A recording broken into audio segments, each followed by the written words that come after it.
Hey everybody, Dirk the Engineer here again. Just testing out the squareness of my gantry, and I got my dad here with me. He's going to drive this thing. So if we get out there, we're reading near zero. Go ahead, Dad. Let's go to the other side of the square.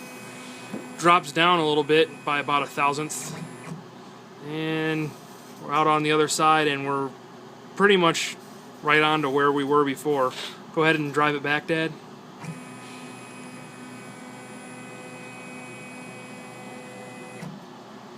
Pretty much on there. I don't know if the dip is in my square or in some misalignment in the gantry as it moves. It could very well be the gantry.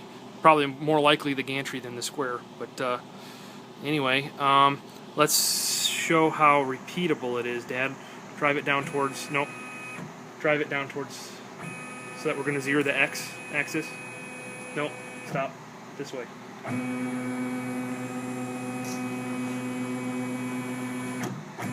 Okay, so now go to Ref All Home and select X and go OK.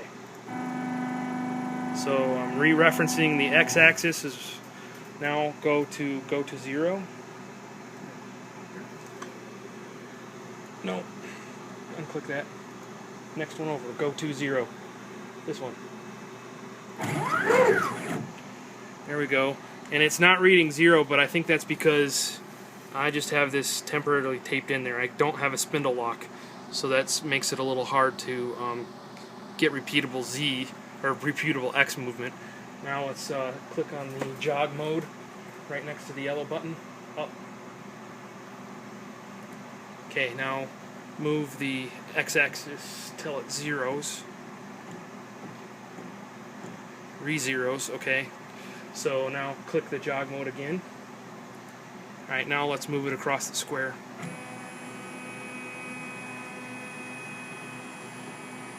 And there we have it. Very repeatable results. So anyway, I'm happy with that. In order to square that gantry up, I guess first off I tried to square my table as much as possible and get it as close as I could. And I think I got it within about 1/32 of an inch, measuring from corner to corner when I set this up. And then when I spaced this out, I used my precision rule as a spacer gauge on both sides so that they would be in the same position. And then basically all I do is kind of move these nuts in and out to adjust the square. So I just basically move it in and out like that, and then again it's just very, very repeatable.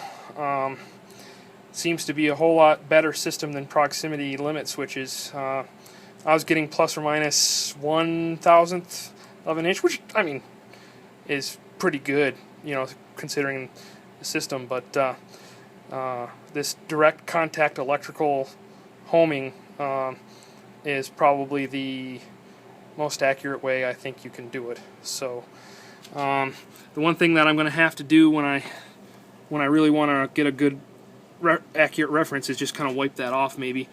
In most circumstances my dust shoe from Kent CNC keeps everything clean, but if I use a larger router bit, it tends to spit dust all over the place. So I'm going to remake the shoe so that it extends back, you know, a little bit farther, so that it doesn't, the bristles don't get sucked into the bit, and that should fix that problem. So when I route with this, that 2 horsepower dust collector from Grizzly, I don't even really get the smell of wood dust at all, even when I'm working with MDF. So it's a really good filter. So the filter cake that builds up after you break these things in, I think even at a 1 micron rating, you're capturing particles that are much, much smaller than 1 micron. So anyway, that gets to filter theory, and I'll maybe do another video on that sometime. But very, very impressed with this system. So as far as the y-axis, basically, if you've seen in these other videos, I set them up so that the pins were somewhat retracted, and I'll probably put another nut on the front of this just to protect that a little bit more now that it's set. And I'm very, very happy. Again, I got that side on. Just another design element. You know, this is 1/8 inch, 1.5 inch on side, 1/8 inch thick material, and it's very, very rigid for the most part, but it does have enough spring that if it hits it, it goes back to the original place without really moving anything, providing that you've got the nuts tight. So it seems to be fairly repeatable in a crash situation as well. And then on this end, since I don't really have to worry too much about where this is, I just wanted to detect where the, if it's over travel, I just mounted it into this slot where the bumper used to be, and ran a wire back, so both of these are on the X trip switch, so limit switch system. So overall, pretty good. I'm very, very happy with everything.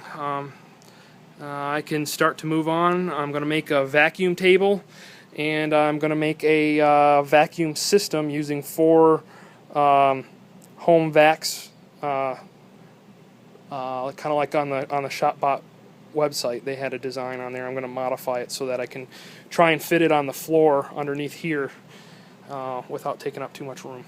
So anyway, till next time, I'm Dirk the Eng. Please remember to rate, subscribe, and like when you view this on YouTube, and I guess I'll talk to you guys later. Thanks. Bye.